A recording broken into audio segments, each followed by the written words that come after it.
From our U.S. election studios, this is the Muslim News Special Bulletin on Muslim Network TV. Assalamu alaikum, I'm Aylia Batool. Our top story for our 7 p.m. Eastern News Bulletin.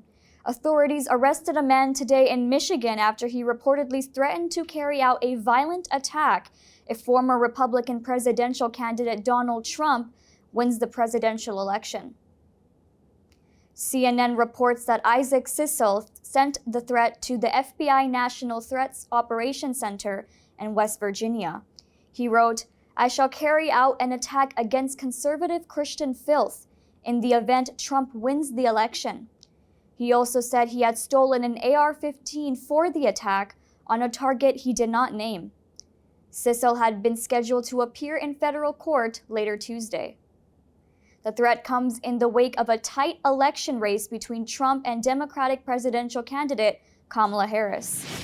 Counties across Pennsylvania and Arizona are investigating batches of improper voter registration forms.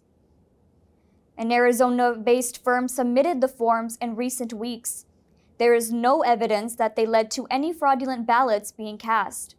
However, Republican presidential candidate Donald Trump has latched onto the revelations. He is using them to claim to supporters that Pennsylvania is cheating. Officials have tied back the disputed application to Field Plus Media Corp. That is a left-leaning firm run by Mesa, Arizona Vice Mayor Francisco Heredia. Field Plus Media Corp also works with nonpartisan voter registration organizations. On Monday, Arizona's Maricopa County became the latest to announce issues with the company's submitted forms. It is in the swing state's most populous area. The scrutiny in Arizona follows confirmation last week from Pennsylvania Attorney General Michelle Henry of apparent attempts to submit fraudulent voter registration forms in Berks, Lancaster, Monroe, and York counties. Heredia has told media he hasn't been contacted by officials in any of the counties that have flagged his group's work. Heredia says if contacted, he will be happy to resolve issues. The company took down its website late last week.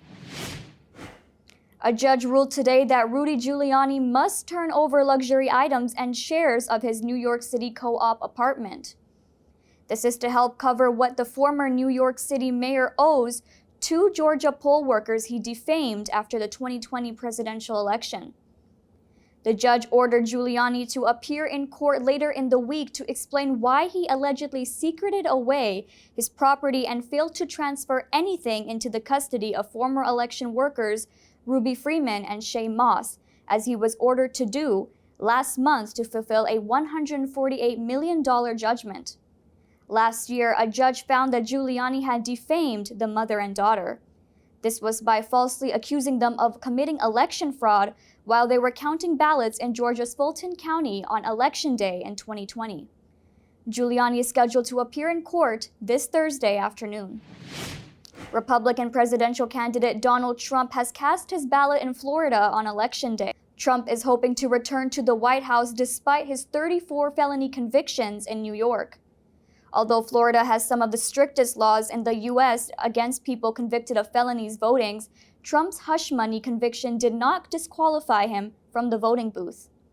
If a Florida resident is convicted of a felony in another state, they lose their voter eligibility.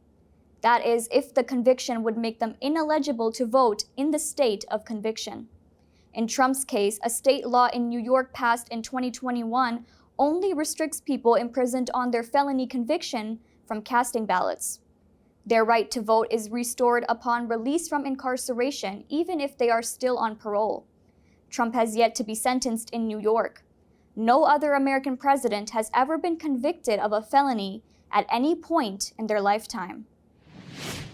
Join us for exclusive real-time coverage of the 2024 U.S. presidential election on November 5th and 6th, starting at 8 p.m. Eastern Time. Get live updates, expert analysis, and in-depth discussions on what this historic election means for Muslim Americans and communities worldwide. That's all from our election studios. Thank you for watching Muslim News. We are a community channel dedicated to bringing you stories you can trust. Please like, share, and subscribe to our content. You can also comment to let us know what you think of our coverage. You can donate now by visiting muslimnetwork.tv/donate. For more content, keep watching Muslim Network TV. Assalamu alaikum.